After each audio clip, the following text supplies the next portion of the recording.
Hello friends, লিপিকার স্বপ্নের ছাদ বাগানে আপনাদের সবাইকে স্বাগত। বন্ধুরা, আজকে আমি এই ছোট বেগুন গাছটা বৃদ্ধির জন্য আমি একটা জৈব খাবার ও জৈব লিকুইড প্রয়োগ করব, সেটা আপনাদের সামনে তুলে ধরবো।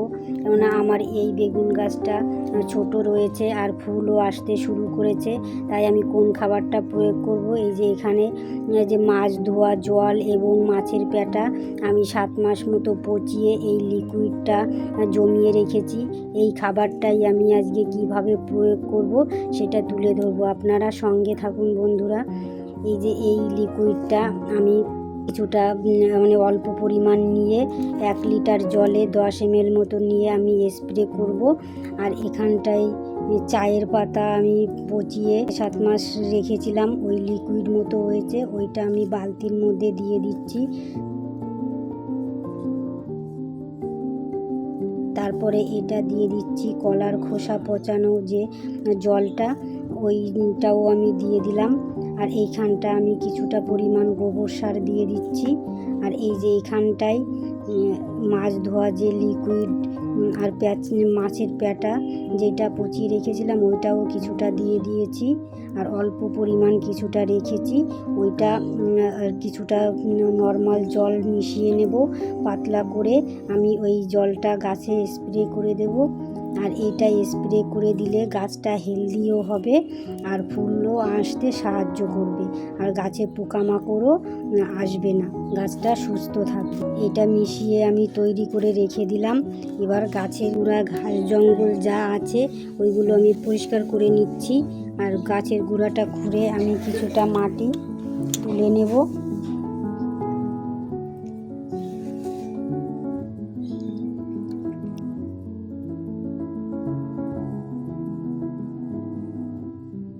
কিছুটা মাটি আমি তুলে নিয়েছি। এই তৈরি করা খাবারটা আমি দিয়ে দেব। টবের চারিপাশে দিয়ে দিলাম। এই মাটিটা চাপা দিয়ে দিচ্ছি। আর এই খাবারটা দেওয়ার ফলে ফুলও আসবে এবং গাছটা হেলদিও হবে, কেননা গোবর সারের মধ্যে নাইট্রোজেন আছে এবং কলার খোসার মধ্যে পটাশিয়াম আছে। একইভাবে এই গাছটার মাটিটাও আমি খুঁড়ে কিছুটা মাটি আমি তুলে নেব।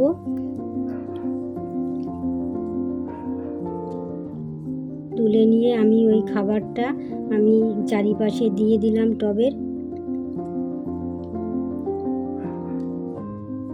এরপর আবার যখন আমি গাছটাকে খাবার প্রয়োগ করব তখন আমি বাসি ভাতটা দেব, বাসি যে পচা ভাতটা সেইটা দেব। এখন আমি দিলাম না, কেননা এখন আমি মাছ ধোয়া জলটা দিয়েছি। আর এই যে এখানে যে গ্রো ব্যাগটা দেখতে পাচ্ছেন, এই গ্রো ব্যাগটা আমি নিজে হাতে তৈরি করেছি। আর কিভাবে তৈরি করেছি আপনারা দেখতে চাইলে আমি ডেসক্রিপশনে লিংক দিয়ে দেব, আপনারা দেখতে পারেন।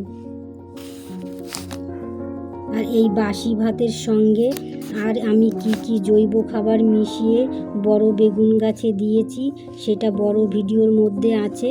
আমি ডেসক্রিপশনে এই পচা ভাতের সঙ্গে যে জৈব খাবার মিশিয়ে দিয়েছি ওইটার লিংক আমি দিয়ে দেব, আপনারা দেখে নিতে পারেন।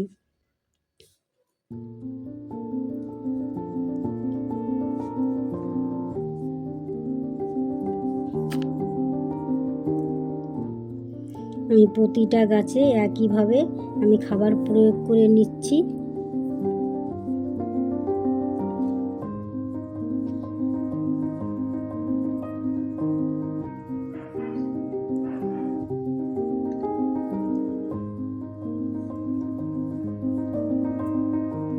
আর এই যে এখানটায় আমি যে মাছ ধোয়া যে জলটা লিকুইডটা যেটা আমি জলের সঙ্গে মিশিয়ে রেখে দিয়েছি পাতলা করে, ওইটাই আমি গাছে স্প্রে করে দিচ্ছি।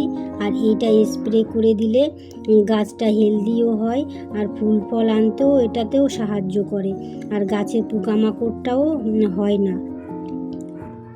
আর এইটা সকালে কিংবা বিকালে স্প্রে করতে হবে।